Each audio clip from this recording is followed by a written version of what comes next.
Hi, I'm Jed from GDK Veneering, and this is an Austin shearline, and we've restored this. We've removed all the old lacquer and things like that off it, sanded it back down to the bare wood.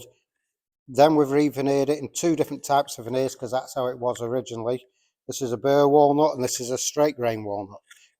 The glove box store would like to match the burr walnut, which that's exactly what we've done. Now it's all been sprayed.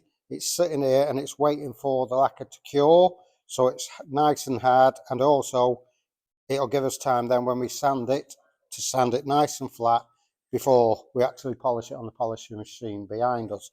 There's various bits as well underneath, like these pieces that would fit into there. And like I said, this isn't the finished product. It's just been sprayed. It's curing, sinking, doing whatever it needs to do. And that's doing it here instead of in your car. So we allow it to do that while it's here.